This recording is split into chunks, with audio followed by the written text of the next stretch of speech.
Hello, everybody. Welcome to the very first Everything Motor Racing podcast. We're hoping this will be a complete success, but if it's not, you're just going to have to bear with us for a little while. Obviously, as we kind of get into grips with it and work things out, but this will be your number one spot for all your racing news, views. We're going to have guests on. It's going to be a hell of a fun time, so I hope you stick around. I'm joined with my two co-hosts. We've got Jacob Ward from Now Moto. Hi. And we have got Keelan McNamara. How are you guys? Nice to be here. And obviously, we're just going to dive straight into it with Moto3 testing. So we've had obviously 3 mental days in the class already. Obviously, day one, we've seen Darren Binder top the session. What do you think of that? I thought it was quite good to jump straight onto the Petronas Honda and just go straight away. I thought that was very impressive. Like, we all know Binder's quick. Yes. But oh, yeah. He's definitely a title contender. Just whether he can stay on the bike. Yes. He's got the dive bomb aspect to his riding style where he just basically just chucks it into corners and hopes for the best. That was his brother there. Yeah, because obviously he's spent predominantly his career on a KTM. Obviously, after moving from Mahindra in the Besta Capital team. And obviously now he's moved to the Honda team, replacing Howie in the team, and is obviously joined by John McPhee. So in day one, obviously we saw Binder lead the session with John McPhee just behind with 200th a second behind him. It was quite an interesting day, first day in Moto3, because the times, they were a bit way off, nearly 2 seconds off of that record. But it was quite interesting because we've seen Philip Salach up there as well. What do you think about that? Yeah, in terms of the Darren Binder point, first and foremost, we've all been very impressed with Darren Binder. Like Jacob just said, we know how quick he is. He's shown that last season and the season before. Yeah. So it was a bit of a pleasant surprise to see him top day one, but not a big shock by any means. He's incredibly talented, and as we've said, he's shown how quick he is. John McPhee right behind him. Expect him to be right at the top of the title mix for Moto3 this year. In many ways, he was very unfortunate with his end to last season. He was mixing it right up at the top until the last few races. And of course, that was very unfortunate for him. So yeah, very excited to see what Darren Binder brings on the Honda. No question at all. I would expect him to be right up there in the mix with the other guys. No question whatsoever. Yeah, absolutely. I mean, the Petronas team are looking really strong in Moto3 because obviously John McPhee led day 2 as well. So obviously day 2 was quite an interesting day because we saw John McPhee lead the day, but we saw Darren Binder lacking a little bit down in P13, but he did improve his time on over a second. So it doesn't seem to be much of an issue, but the rider I want to talk about is Philip Salach, because he's obviously staying in the snipers team, but he's been impressive because he had a wild card a few years ago at Bernau and destroyed everyone. Was very impressive in his wild card, and obviously he raced with the Bristol GP team and then is now raced for the snipers team this second year on the Honda, and he's getting, obviously day 1 he was 3rd, day 2 he was 5th, and then today day 3 he was 9th, and he was 9th with only 8 tenths off of P1. Yeah. So snipers are looking really strong, both of them. Yeah.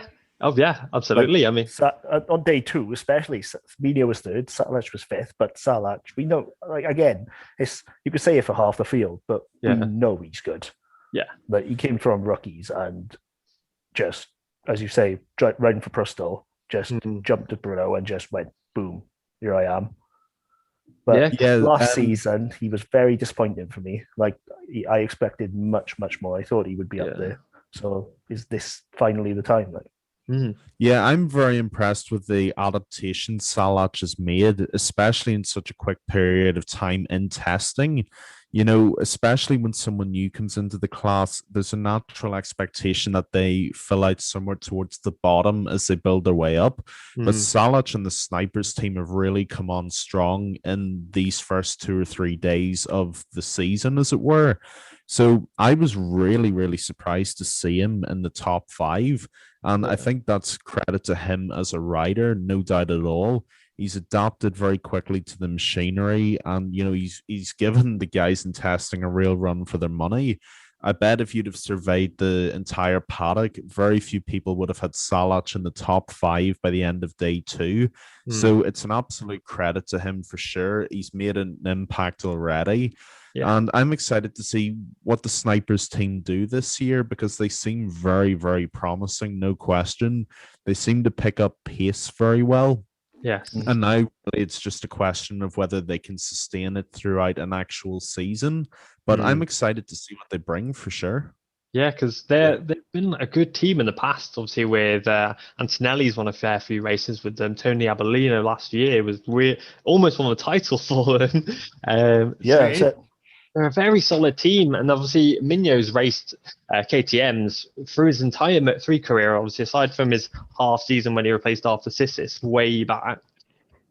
So his back in the day. Yeah, it feels like light years ago now. It was, 8 years ago, wasn't it? Yeah, I think so. Yeah, because I think it was 2014. It was 2013 or 2014. 7 years ago. God. Yeah, it was a long time ago. It feels like yesterday. It's crazy. Exactly. Yeah, but because Mignot's one of the oldest riders in the class now, so he's got the experience under him. But he raced for Sky, then he left the team, and then he joined the team again last year, and now he's moving to Honda. Is this a make or break season for him, or could he have another year next year? No, this is it. So? If he doesn't impress enough to pick up a Moto2 ride, he is done. Same as Antonelli. Yeah. Both the VR46 Moto3 boys, I don't see where they go from here. No, I would have to agree with that. Yeah, absolutely. I think if you're obviously looking at day 3 times, if you just go through the riders' names, there are a lot of riders who are on the last chance saloon this year. I think with John McPhee, Gabriel Rodrigo, Romano Fenati. There's obviously Antonelli, Mignot. There's a lot of riders who are approaching that age block, the age limit of 28 years old. So they're coming up to that pretty fast. Yeah, and to be honest, which one of those would you promote? Like Moto2 is absolutely stacked at the minute. Like, who goes up? Yeah. Yeah. Just to piggyback off of that, I suppose, for a bit. A big part of why I felt so sorry for John McPhee last season was actually the rise in form of Jake Dixon. A big rumor, of course, was that McPhee would finally get promoted to Moto2 within the Petronas setup. Yeah. And that, of course, would have been at the expense of Jake Dixon. It's really it's obviously I'm very happy for Jake that he's picked up his form, but it's very unfortunate for John that he did. Because, of course, that was the position that was earmarked for him at the end of the season to obviously move into. Yeah, so written into you are exactly, yes. And Jacob's absolutely right. There's a lot of riders there who really are in the last chance saloon. And if they don't get promoted at the end of the season, it's hard to see where they go from here. And unfortunately, John McPhee is in that bracket. Yeah. I think McPhee's missed his chance. I think MV last year, where he was speaking to him, was his chance for this year. And I think he's blown it. I don't think he stays in the paddock after this year. Yeah, I think it'll be like a World Super Sport jobby, because he's Scottish. So he's got. I think it was what Nicola Sturgeon was even like tweeting about him last year. Yeah, that's it. He's got the support. Yeah, but he doesn't have it in this paddock, really. No, because all respect to John McPhee, he is quick. And he wins races. He won a race on the flipping Peugeot. He is a good rider. But he just can't seem to get out the class. It's like he's chained to a Moto3 bike for eternity. Yeah, it literally is. But it's the same as Mignot and Antonelli. Those two especially. Antonelli raced the very first season of Moto3 as a full-time rider. Yeah, same with Romano Fenati as well. Yeah, that was 9 years ago. 9 years ago. Good Lord. I mean, this is John McPhee's quite literally more than a third of their life. You know what I mean? And they've been in Moto3. I know. I mean, it's John McPhee's 12th consecutive season in the lightweight class. Yep. Well, and do you know what? That ties into who I want to discuss next. Yeah. Izan Guevara. Yes, that ties into what I wanted to say as well. A rookie, who's got the world at his feet. Yeah. I can't see him being in the class for 9 years, can it? I can see him being in maybe one. And I think he's my bet for the title. No joke. For flipping it, strong words. Because we've got... He'll come true. Yeah, he's strong enough. I mean, at the end of the day, like, we've got these riders who have been in the class years, and then you've got these rookies coming in who are just wiping the floor with these seasoned veterans of this class. Like, if you look on day 3, Pedro Acosta is second place. He was a Red Bull Rookies champion last year, winning 6 races in a row, and he's just come into the class. Well, and he's 3 second. of the rookies were in the top 11. Yeah, exactly. Like, he's second. He's 8,000ths off of Aaron Cannett's lap record. 8,000ths for a rookie who's never even been at the class before. No, the track, before. That's outstanding. And then, obviously, you mentioned Izan Guevara, who's riding for the Gas Gaviota Aspar team. And obviously, Gas are a new entry. They're a KTM branded bike. Well, no, sorry. They're a Gas branded KTM. I do apologize. Yeah. But again, he is stupidly quick. He's 16. He is the 2019 European Talents Cup champion. And then he went into the FIM CEV Junior World Championship last year in the Moto3 class, riding for the Aspar team. And he did the first 3 races. Yeah, he did the first 3 races and was quite good. And then he stepped on that podium, and that was it. He didn't step off the podium. He was putting it down to being incredibly comfortable in the team, which brought results. And he won the entire thing as a rookie and was the first guy to do it since Fabio Quartararo in 2013. Yep, literally, he stepped up, got an 8th in the first race at Estoril, which was in itself unbelievable, stepping up from an ETC to that. Yeah. And then he just carried on, won at Jerez. Yeah. The next race, which, it's Jerez. Jerez can be a bit weird. You think, maybe it's just a one-off. Yeah. He goes to Aragon. At one point on track, he was 2 seconds faster than anyone. 2 seconds faster than anyone. Unreal. Yeah, it was just... I was watching it and I was honestly blown away. He is the best rider I've seen come through the lightweight class since John. Yeah, he is something else. He's special. And like even Javier Artigas, who is kind of I personally, as everything motor racing, I've followed his career since 2015 when he was with the Tony Elias the Tony Elias riding school. And he has just won everything in his path. Obviously, we all remember Valencia 2019 when he stepped on the podium. And he's walked through Moto4. He went to the Red Bull Rookies and was 3rd overall. Then won the European Talent Cup. Then came 5th in his rookie year in the CEV. Then nearly won it last year. Now he's in the World Championship. Again, you've got all these fast rookies coming in. And obviously Alcoba last year, who beat his teammate, Rodrigo. It's really worrying for these older riders. Yeah, it is. Like if you've been in the class more than 3 years at this point, I don't think you're going up. It's tough. It is. I mean, Arenas is kind of proving your point wrong there. Yeah. Arenas was an anomaly, I think. 24. He's 25 this year. Yeah, I think he's 25. If you look down the order, even riders like Kaito Toba, Toba's 21. He's been in the class 4 years now. Where does he go? Oh, you know I have to say, though, I'm incredibly impressed with Jason Dupasquier. Yes. I am as well. He finally showing what he can do. Yeah. It took him a year. But, I mean, yeah. I mean, what are your thoughts on day 3 there, Keelan? Yeah. Pretty much, it's nothing too original to what you guys both said. Day 3 was very, very impressive. I've been really, really surprised by Guevara, as you both said. I thought he's been absolutely fantastic. With the Gas Aspar team being a new entry, again, very similar to who are we mentioning there? Who was the new entry? Sorry, it's gone out of my head. Whoever it was, it's similar to that. You're sort of understanding of their need to adapt to the class. And then Guevara just came out and smashed it. Yeah. I mean, at the end of, I believe in the overall times for Moto3 testing, he was 9th in the rankings, Guevara. And I just think that's practically unheard of for someone like him to come in and just do that. I think he's been absolutely fantastic to watch. Yeah, that's him there. Ernesto Guevara ahead of Antonelli, Alcoba, Acosta, Garcia, ahead of De Pasquier, Carlos Tatai, Onshu, Sasaki, Yamanaka, and Tatsudi Suzuki even. I mean, he's ahead of some really, really big names in that class. Yeah. So I think both Moto2 and Moto3's testing have sprung up quite a few pleasant surprises. Yeah. And I think both classes are they've already proven to be insanely competitive, but I think they're a microcosm of what we can expect this season. Both classes are going to be even more competitive than last year, and that in itself is saying something for sure.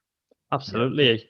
And I think the biggest, I wouldn't say a surprise, but the rider who was just impressed me the most is Jaume Masia, who's just jumped back on that KTM after a year at Honda, who was their most winningest at the Leopard team. He won, obviously, the most races, the most winningest rider in that team. So he was the best rider out of the two, obviously, if you look at the podium record. And he's just come in and he's just destroyed a lot of records. Something else in it. I can't fathom it. No. When you think about, even on day 3, he was 0.3 seconds ahead of Acosta. 0.3 in Moto3 terms is light age. It's light speed.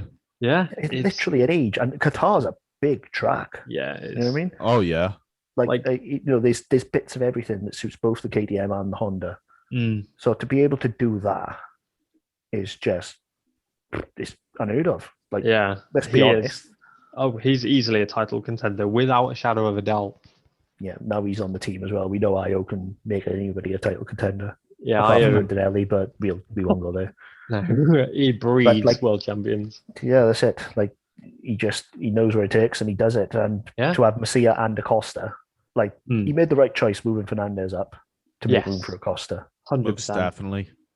Yeah, 100%. I think that's an excellent point that Jacob's just made about moving Raul Fernandez up to make room for Jaume Masia to come back. I mean, look at the overall rankings and where he is. Guevara, who we were just talking about, Masia is ahead of some of the biggest names in that class after a year off the KTM chassis. Obviously, like you said, Declan, moving back from Honda. So I think Masia is definitely I think he could arguably be the name to watch in the title picture just because of how impressive his testing's been. He's shown he can adapt to different machinery really quickly. So he should be able to adapt to whatever challenges spring up in front of him. I would be watching Jaume Masia, no question whatsoever. Oh, yeah. I think to come under Aaron Canet, obviously, because that lap time's held from 2019. So the entirety of 2020, they couldn't break the lap record. So to come in and just beat it like that, obviously, it's unofficial, so it won't go down in the history books. But it's definitely a benchmark that all the riders across the grid now are like, right, he's got that in the bag. What you got to think as well, though, it's only going to get quicker next week. Oh, yeah. And then obviously, because it's double race weekend, the times always speed up the weekend after. Yeah. Yep. It's going to be, I genuinely think we could see a 203. Oh, imagine that.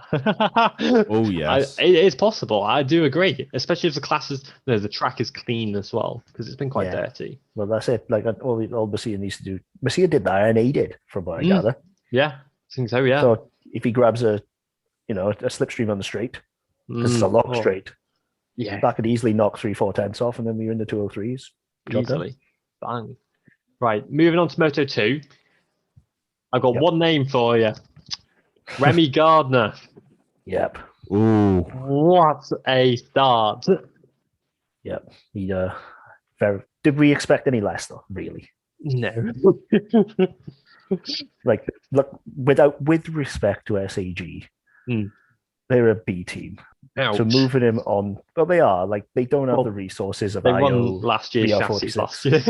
Yeah, they just don't have the resources. Not anymore. They do now, but they didn't last year. Yeah, but like even then, they're still not like VDS, a Sky, an IO. You know what I mean? I think those are like the factory level teams. Those ones. Yeah. Yes, they've got they can throw their weight around more. Yeah, because many people have said that Mark VDS is just a MotoGP team in Moto2. Yeah, but expected no less. As soon as Remy gets, current machinery and a team worth riding for. Yeah, for want of a better term, he's at the top. Absolutely. Like, he was featuring near the top at SAG, but that missing 5% from the race team is there now. Yeah, because he was missing that 10% and he was just working his butt off to get that extra 10%, and now he's been handed that 10% and can use that extra 10% he had working hard to just he's going to be a regular podium feature, I think. Do you know who impressed me more though? Who? Ben Snyder. Yes. Like, what a lap time. But consistently good as well. Yeah, absolutely. We were all saying last year, is it the NTS or is it Bo? I think he's answered it. Yeah, it's P6 on day 3, and he's on day 3, he was obviously one of few riders. He was in the 159s, but he did very well. I'm looking at day 2. 158.9 he did on day 3. Yeah, 158 on day 3. Like, he was one of very few riders to get in that little break. And Bulaga was the last in 7th place. Yeah, exactly. So he's proven he's got the pace. Obviously, the lap time is a lot lower than that. It's 1:58.1 set by Joe Roberts. So there is obviously room for improvement. But yeah, Bo Benschneider has proven he deserves that KTM rider. No, that KTM ride, that Kalex machinery. Yeah, there's no KTM anymore. Back to 2018. Yeah, sorry about that. But yeah, I mean, very impressive. Yeah, I mean, what are your thoughts on Jake Dixon, Keelan? Just real quick, just to mention what you guys were talking about there a second ago. Massive credit to Remy Gardner, just to start off with. I was really impressed with him in the back end of last season. Delighted he got a win too. Think he's a fantastic rider. You don't get much better, basically Premier class racing pedigree than the Gardners. And I think he's really going to show that this season for sure. Very happy with Jake Dixon too. He was starting to mount a bit of a title charge towards the end of last season too. Then, of course, unfortunately, he had that crash in, was it Le Mans? It was next race. Yeah, wherever it was, he had that really bad crash, and unfortunately, that took him out of contention. I see here he's 4th overall in the combined records. Massively impressive. Expect nothing less from him. His teammate Xavi Vierge's 5th right behind him. So Petronas have got their gear together. They always 100%. Have. Yeah, we could see 3 Petronas wins in one weekend this season. Easily. Yeah, we absolutely could. No question at all. Bo Benschneider, massively impressive. That doesn't surprise me, but I'm happy to see it for sure. Massively talented kid. The one guy I do want to shout out is, and I actually thought Jacob was about to say it when he said Bo, Cameron Beaubier. Yes. I think he's made a fantastic adaptation to Moto2 life so far. And in many ways, he's had the hardest adaptation out of anyone. He's come off, I believe, an R1 superbike in Moto America. And he, of course, has come in to replace Joe Roberts, who's gone to Italtrans to replace Enea Bastianini. And I think Beaubier has made a really, really good adaptation. And I think he's a fantastic addition to the American racing team. In stellar racing pedigree, 5-time superbike champion in the States. I would expect him to do big things this season. Perhaps not a win just because it's his maiden season, but certainly a podium here or there. I think he's more than got the pedigree to adapt to that bike quickly, as he's already shown. As far as a bold claim though, because Moto2 I think this is the strongest Moto2 season ever. Oh, Oh, I agree with you, but I don't think we've seen a rider in Moto2 like Cameron Beaubier. yeah. Very few riders bring the pedigree behind them that Beaubier does. I'm not disagreeing. I wouldn't be surprised if we see a podium from him. Put it that way. Yeah. Just a That's probably very a better way of difficult putting route. Like if you look down the field, Oh, anyone absolutely. of the top 15 could podium. Yeah, I mean, even more than that. Yeah, in the Moto2 rankings, at least 70 to 75% of the riders in the class could get a podium. Yeah. So you're absolutely right. It's probably one of the most competitive classes anywhere. There's just so much talent there. And the top, I mean, what is the top 20 even separated by? Like a second or two? That's just 1.003 second to Luke 20th.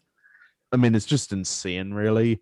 But yeah, all those guys are fantastic. I'm really keeping my eye on Cameron Beaubier, though, for sure. Yeah, I mean, the thing is as well, the tracks are completely different because I spoke to Sean Dillon Kelly. Sorry if you don't want to be spoken about Sean, but you're being spoken about. I spoke to Sean Dillon Kelly a little while ago because obviously he raced in the rookies and he raced in the Moto America Championship in the Super Sport class. And he says the tracks are completely different because the GP tracks are obviously a lot wider. They've got extra support. They're a full race track, the FIM standard. Whereas the ones in Moto America, they're bumpy. They got blooming holes in them. They're not at that standard. They're narrow. Tarmac like you see outside on your road, Yeah. Yeah. So to move to a class with such high standards, that's pressure as well because he's like, oh, I've really got to step up my game. I would disagree with you there for Bobby. I don't think there's any pressure on him for the first season. Do you not? Interesting. I do because he is obviously not. He's now taken that leap. He needs to prove to himself that he can do this. And then it wasn't personal pressure aside. But you know what I mean? Like he has the most to learn of anyone. This 100%. Is good. This is a learning year. He's not going to be under any pressure to do anything other than just learn the class for a proper charge at doing something next year for me. Yeah. And to expect anything of him, like demand something of him podium wise, I think would be a mistake. Yeah, no, that's fair. I think the team need to obviously they do realize the massive adaptation he's having to make. But he's basically coming on to everything different because the tire's different, a prototype chassis, a triple. Yeah. And then putting aside the tracks that he's got to learn and learn a new paddock, learn new way of going about your sessions. He has the most to learn, and that's why I think 2022 is going to be a make or break season for him, not 21. I mean, he's definitely impressed. The fact that he beat Joe Roberts as well, that's gonna just shows it. It just shows that's going to grate a little bit. What did you make of our Moto3 champion Arenas? Very impressive. 9th place overall on Friday. Beat fastest Bosco Curo chassis, which was speed up. I wanted to explain about the Bosco Curos, which are basically Luca Boscoscuro is the speed up team manager. But now that Aspar have also got speed up chassis, he wanted to create equality almost. So now it's a Boscoscuro chassis, whereas the factory speed up team, in inverted commas, will still run speed up in their name, but the chassis itself is called Boscoscuro now. It's for anybody who was confused as to what this new chassis was. Good answer. Good little bit of info there. Obviously, it's proven that it's working because we've got Aaron Canet in 10th and Harold Arenas, the rookie, in 9th, looking really strong on that Moto2 chassis within half a second of Sam Lowe's, who we'll get onto in a second, fastest lap time on day 3. And they're really impressive. Obviously, Jorge Navarro's down in P17, and then we've got Yari Montoya, who's the 2020 CEV Moto2 champion. He's in 27th, but again, he's only within 1.5 seconds, so he's doing well. He's just obviously adapting to the class because he's never ridden on this level. I think he's done a wild card back in Moto3 years ago.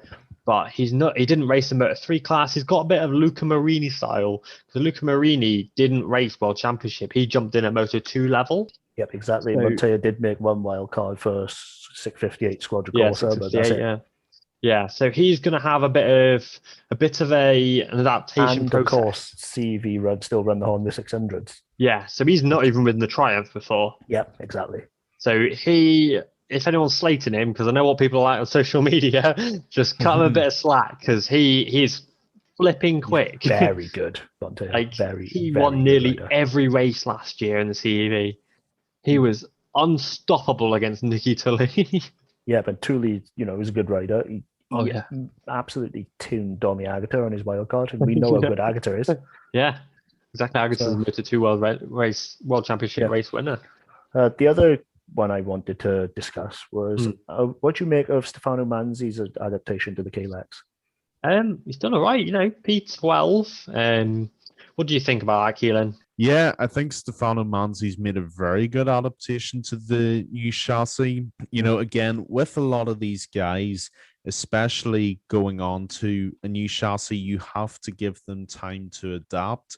And I think, especially with a class that's as competitive as Moto2, a lot of people have this unnatural demand for immediacy in adaptation. And I do think that's very unfair. Manzi's a top drawer rider, no question at all. I see he sat there in P11 overall. I think that's just rock solid. He's ahead of Joe Roberts, Schroeder, Arbolino, Navarro, Gian Antonio even. I really don't see what more you can reasonably ask of him. I think to give him some time to adapt is by far the best thing you could do. Yeah. I've never been a fan of people saying, he's only in P11 or P12. Why isn't he higher? Give him the time to adapt to the chassis and he will give you the results. That's the way I've always seen it. I think Stefano Manzi will prove to be excellent on the new chassis. Of that, I am confident. Yep, I completely agree with you. I think, put it this way, 4 or 5 years ago in Moto2, if you were 0.6 seconds off, you may be second. Now you're 11th. Crazy times. It's the move to the Triumph has definitely made the class more exciting. Yeah. Oh, no question. But last year, Manzi basically performed a minor miracle, getting a pole position on an MV. On an MV Augusta. Yeah, quite literally, that is up there with walking on water. Yeah. Let's be honest. So I think he's earned the shot at being in a top team in ponds. Yeah, they're world champions after all. Yeah, and Garzo's teammate is not a bad rider. We know how good Garzo is. And he's beaten him. That. Exactly, yeah. Right, one last point before we move on, because we've probably spoken about Moto2 and Moto3 for a bit too long. Don't want to bore people, but Sam Lowe's P1. Yeah. What do we think of that? Well, what can you think of that? Expected. Yeah. Now we do. Now that's pressure. Yeah. Yeah, I mean, what can you really add on to that? It's literally something you can sum up in a sentence. Sam Lowe's is probably where he should be and where he would expect to be himself, P1. Yeah. I think there's a very strong argument he is the title favorite this year. What I saw from him last season was nothing short of fantastic. To pick up a second wind in the season the way he did, I thought was so impressive. And he ran the guys at the top are really, really short. And it's unfortunate with the injury that he suffered, because if he hadn't, we very well could be saying that he's the incumbent champion had things have been different. Yeah. So I cannot wait to see Sam Lowe's this season. I think we'll see an even better version somehow than we did last. Yeah. I think he's 100%. Definitely odds on for the title this year. Do you know what I think? The thing that got me the most about Lowe's, and you realize that he was a different rider, was at Aragon. Turn 2, everybody was stacking it. Everyone. DG crashed out to the lead. Yeah. Lowe's was taking a different line to absolutely everyone else to ensure he didn't crash out. It cost him time. It was costing him about 3/10 a lap. Yeah. But those 3/10 proved vital when he won. Yeah.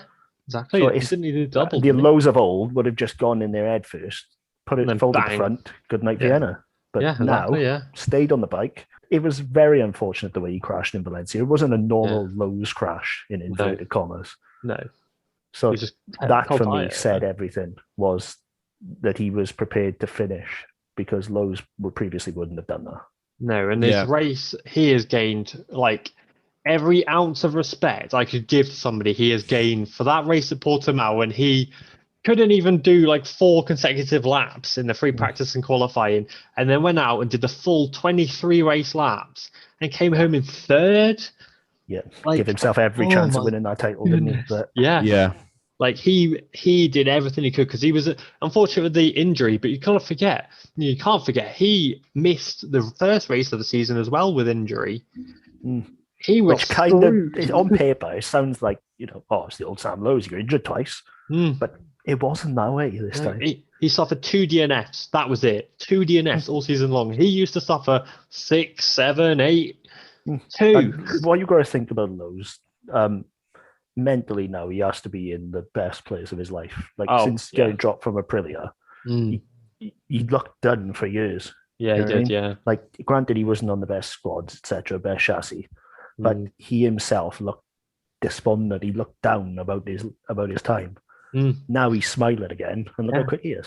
And he loves it. He's got picked up that Monster sponsorship again, Yeah, that's it. That's why he's smiling. Yeah, that's it. Look at his bank balance. Yeah. Sam Lowes doesn't get enough credit for how much of a cerebral and calculating rider he actually is. Yeah. Like you said, guys, in previous years gone by, especially the last couple, he'd be getting 6, 7 DNFs a season. And to come back from that to be where he is now, I think it shows a massive amount of versatility and adaptation on the part of Sam Lowes. And I think it's nothing but to his credit. And to their credit, I think Mark VDS have recognized that too. And it's nice to see that the team is being built around his efforts as well. They clearly, perfectly understandably, they obviously believe in him, and they're going to give him everything he needs to get the title done this season. I can't wait to see it. I think he could win the title by a margin if his head's right. If he can continue the form he had before that crash, it's Sam Lowes to lose at this point. It's just that's simple. Like, everybody's going to say, "Oh, it's only preseason tested," but it's more than that. I mean, as well, like Moto2 is going to be mental. You've got Bezzecchi who wants blood because he is unbelievably good. He's only like Sam Lowes. We're talking about Sam. Bezzecchi was only 0.013 behind, so he's close. Bez is good. Like, no mistake, Bez is Rossi's here. Oh, he's the real deal. Yeah, he is unbelievable. And then you've got obviously Remy Gardner, who wants to put that Gardner back on top step. I was following with Wayne's footsteps. You've got Dixon, you've got Vierge. Baleka's really impressive. I think Vierge could be a threat. I think he's underrated. I think he's very underrated. People sleep on him for me. Yeah. 100%. So that is everything for this episode 1. I really hope you enjoyed this one. Obviously, it's kind of like experimental one, so there's obviously things we've got to iron out and things like that. But I'm glad to say this episode went on a lot longer than we expected. So we've actually got a part 2. Yeah, thanks for that. But we've actually got part 2 coming up this week, where we explain our Dovi to Aprilia, Marquez returning, and all the pre-season testing, our thoughts on Rossi to Petronas. So we've got all that information coming for you this week. It's going to be dropping on Thursday, so make sure you get listening to that one. Obviously, it is audio only, but if you did like this one, drop us a like, subscribe, and we are welcome to any feedback. Obviously, this is a very new thing that we're getting into. So if there's anything you think we can improve, just drop it in the comments. I will not be offended because... Might.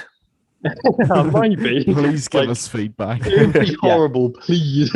But any feedback is appreciated, because this is a new thing that we are experimenting with after a lot of people have asked us for it. So any feedback is appreciated. So... we're signing off for this episode, and we'll be back this week. Goodbye.